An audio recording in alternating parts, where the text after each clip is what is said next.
وقت قیدی نمبر 804 ہے. میں نے مشورہ کیا کہ آزاد کشمیر کے عوام مطالبہ کرتے ہیں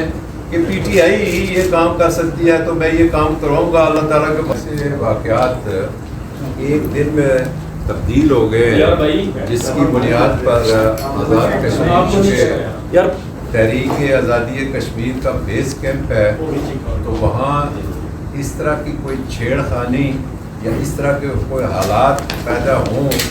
تو وہ پوری قوم کے سامنے رکھنا ہماری ذمہ داری ہے, پی ٹی آئی کی ذمہ داری ہے. میں اس موقع پر یہ کہوں گا کہ آزاد کشمیر کا جو خطہ ہے یہ تحریک آزادی کشمیر کا بیس کیمپ ہے اور یونائٹڈ نیشن کی قراردادوں کے مطابق یہاں رائے شماری ہونی ہے. یہ نہ کوئی ملک ہے, نہ صوبہ ہے,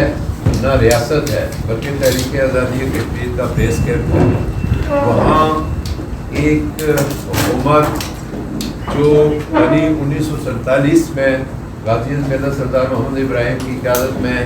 کوئی تسلسل چل رہا ہے, وہ حکومت بنی تو بھارت نے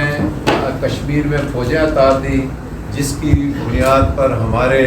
بزرگوں نے, ہمارے اسلاف نے تحریک آزادی کی جنگ لڑی اور یہ خطہ آزاد کیا جس کو آزاد کشمیر کہتے ہیں. تو یہاں ہم کسی قسم کی بھی ایسی صورتحال نہیں چاہتے, لیکن بدقسمتی سے ایک ایسا وقت آیا, رجیم چینج ہوئی جس کے اثرات آج ایک سال بعد مرتب ہو رہے ہیں کہ یہ 9 ماہ پہلے 10 ماہ پہلے یہ تحریک چلی کہ بجلی کے بلات کی بنیاد پر, اور وہ بڑھتے بڑھتے اس کو کسی نے کنسیڈر نہیں کیا بلکہ عجیب قسم کی حکومت باتیں کرتی رہی اور خود وزیر اعظم باتیں کرتے رہے. پھر اس میں ساتھ ساتھ الیکشن کے بعد بلدیاتی جو نمائندے وہ بھی شامل ہو گئے اور انہوں نے کہا کہ یہ الیکشن اس خاطر کرائے گئے تھے کہ ہمیں جو ہے وہ اختیارات ملیں, ہمیں فنڈز ملیں, لیکن ایسا نہیں ہوا. تو ہمارا بھی یہ مطالبہ ہے کہ ہمیں فنڈز مہیا کیے جائیں اور اختیارات دیے جائیں. یہ 2 ہو گئے. اور پھر تیسرا یہ جو عرصہ سے یہ چل رہا تھا کہ آٹا مہنگا نہ کیا جائے, سبسڈی دی جائے, یہ تیسری بات تھی آزاد کشمیر کے عوام کے لیے. جبکہ جب ہماری پی ٹی آئی کی عوامی حکومت تھی جس کو چینج کیا گیا اور یہ رجیم لایا گیا, اس کو چینج اس لیے کیا گیا کہ وہ لوگوں کو ریلیف دیتی تھی. تو میں آپ کی اطلاع کے لیے کہ وہ سوال پیدا تھا وہ کیا ریلیف تھا, تو ہم نے رمضان پیکج دیا اور 800 روپیہ من کے حساب سے جو ہے سبسڈی دی رمضان میں,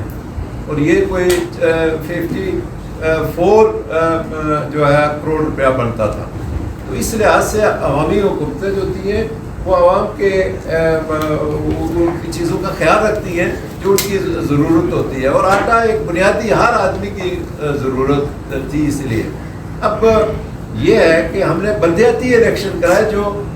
پیپلز پارٹی اور نون کی حکومت ہی رہی ہے آزاد کشمیر میں, لیکن اللہ تعالیٰ نے جب موقع ملا تو وہ مرج درجے جو اس وقت قیدی نمبر 804 ہے, میں نے مشورہ کیا کہ آزاد کشمیر کے عوام مطالبہ کرتے ہیں کہ پی ٹی آئی ہی یہ کام کر سکتی ہے تو میں یہ کام کراؤں گا. اللہ تعالیٰ کے فضل و کرم سے آپ اجازت ہے تو ہم نے بلدیاتی الیکشن بھی کروائے, اور اس کے نتیجے میں جو ہے گراس روٹ لیول تک اقتدار گیا, اور یہ بھی پی ٹی آئی کا منشور تھا. دیکھیں ملک آئین سے چلتے ہیں اور پارٹیاں جو ہیں وہ 10 پارٹیاں جو ہیں وہ منشور اور ڈسپلن سے چلتی ہیں, اور اللہ تعالیٰ کے فضل سے ہم کامیاب ہوئے. لیکن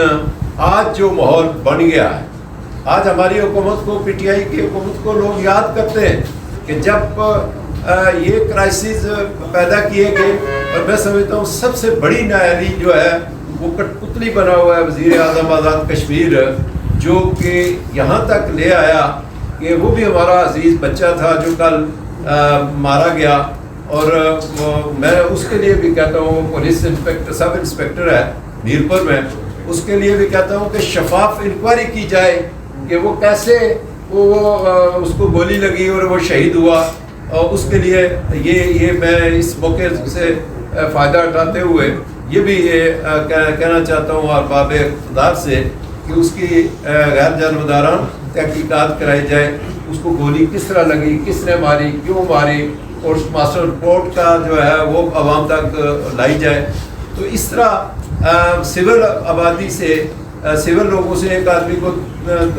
اپنا مظفر آباد پل سے نیچے دریا میں پھینکا گیا.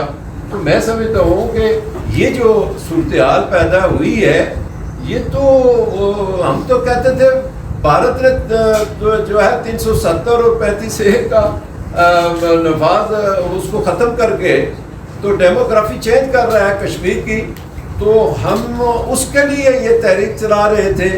ہم اس کو برا بھلا کہہ رہے تھے, لیکن ہمارے آزاد کشمیر میں ہمیں نہیں پتا تھا کہ کچھ عرصے بعد یہی ہمارے ساتھ اشر ہوگا, یہی ہمارے لوگوں کے ساتھ ہوگا. لوگوں کا مطالبہ جو ہے وہ بالکل جائز ہے, جس کے لیے میں اپنی مرکزی قیادت کے سامنے آپ تک, آپ کے ذریعے سے عوام تک اور پاکستانی عوام تک یہ چیز پہنچانا چاہتا ہوں کہ آزاد کشمیر کے وہ جو کمیٹی ہے, جوائنٹ ایکشن کمیٹی, اس کے جو مطالبات تھے وہ جائز مطالبات تھے. وہ جائز اس لیے کہ ان کو تسلیم کر لیا گیا. ان کی جو کابینہ کی کمیٹی تھی جو گورنمنٹ آزاد کشمیر میں بنا کے بھیجی تھی, اس کو تسلیم کیا گیا. تسلیم کرنے کے بعد انکاری کر دی گئی, اور پھر یہ ہے کہ آزاد کشمیر میں اس طرح کی صورتحال پیدا ہوئی. اور پھر اس کے بعد جو اس سے زیادہ بری بات ہوئی کہ ایک شوشہ چھوڑا گیا کہ پاکستان سے جو ہے وہ FC بلا لی گئی ہے, PC بلا لی گئی ہے. تو وہ زیادہ لوگوں میں اشتعال بڑھا. میں سمجھتا ہوں اس کا ذمہ دار یہی جو رجیم چینج حکومت ہے, یہی ذمہ دار ہیں, اور جو لانے والے ہیں وہ ذمہ دار ہیں. اور اس کے لیے میں قوم کو یہ بتانا چاہتا ہوں کہ آج آزاد کشمیر کے لوگ مایوس ہیں, اور میں سمجھتا ہوں کہ اس پہ حکومت پاکستان کو توجہ دینی چاہیے کہ یہ ان کا کوئی مطالبہ نہیں. آج بھی اگر ان کے مطالبات جو انہوں نے مانے ہوئے ہیں اس پر عمل درآمد کریں تو وہ یہ ساری سچویشن درست ہو سکتی ہے, یہ کال آف ہو سکتی ہے. لیکن یہ ہے کہ آج پھر سنا جا رہا ہے کہ جی وہاں رینجر بھیجی جا رہی ہے, وہاں پھر آرمی, پاکستان آرمی بھیجی جا رہی ہے, اور پھر جب یہ کہتے ہیں تو پیچھے سے کہتے ہیں جناب آصف علی زرداری صاحب نے وہ واپس بلا لی ہے. یہ کیا ڈرامہ ہو رہا ہے کشمیر میں؟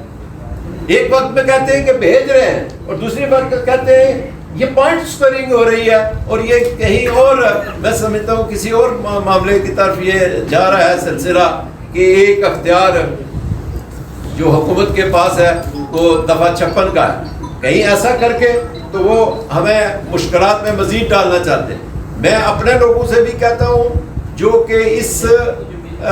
قضیے میں شامل ہیں, جو اپنے حقوق کی جنگ لڑ رہے ہیں, وہ بالکل جائز ہے, میں ان کی تائید کرتا ہوں, لیکن